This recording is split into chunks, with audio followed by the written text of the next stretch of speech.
সম্মানিত সুপ্রিয় দর্শক শ্রোতা, দেশ এবং প্রবাস থেকে আপনারা যারা সংযুক্ত আছেন, আমাদের ভিডিও দেখছেন, শুনছেন, সবাইকে আন্তরিক প্রীতি ও শুভেচ্ছা জানিয়ে শুরু করছি আজকের প্রতিবেদনে আসা এই অসহায় আপুটির জীবনের গল্প কথাগুলো তুলে ধরছি। কেন এসেছিল প্রতিবেদনে বিস্তারিত আলোচনা থাকছে।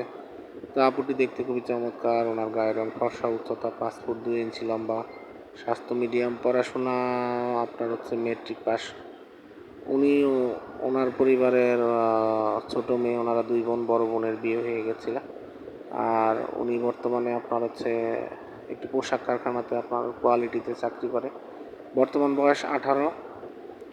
আর উনি মুসলিম, নামাজ কালাম পড়তে পারে, কোরআন পড়তে পারে। ওনার পরিবারে ওনার বাবা মারা গেছে, মা আছে।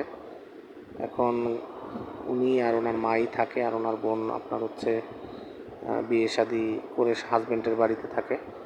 তো এই হচ্ছে ওনার সার্বিক পরিস্থিতি। আর উনি বর্তমানে আসলে বিয়ে শাদী বসতে পারছেন না আপনার যৌতুকের দাবি দাবা এবং পারিবারিক অসচ্ছলতার কারণে মূলত।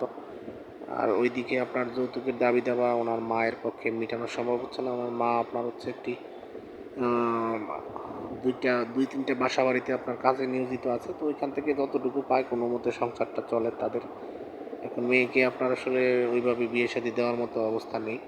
তো প্রতিবেদনে এসেছে মূলত আসলে ওনার সার্বিক পরিস্থিতি জেনে শুনে, ওনার বয়সের সাথে মিলিয়ে একজন মনের মানুষের খোঁজে, যে তার সার্বিক অবস্থা জেনে শুনে তাকে জীবনসঙ্গী করবে, এমন একটা মানুষের খোঁজে এসেছে। তো আপনারা যারা আগ্রহী আছেন অসহায় কোনো পাত্রীকে জীবনসঙ্গী করবেন, স্ক্রিনে দেওয়া নাম্বার ওনার সাথে কথা বলে ওনার নাম, ঠিকানা, ডিটেলস সব কিছু জেনে নেবেন। আর চ্যানেলের ভিডিও যাদের নিয়মিত ভালো লাগে, না টেনে পুরো ভিডিওটি দেখে একটি লাইক, কমেন্ট এবং ভিডিওটি সর্বোচ্চ শেয়ার দিয়ে আমাদের চ্যানেলকে সাপোর্ট করুন। আর সবাই ভালো থাকবেন, সুস্থ থাকবেন। স্বপ্নভূমি এবং স্বপ্নের ছোঁয়া চ্যানেলের সাথে থাকবেন। আসসালামু আলাইকুম।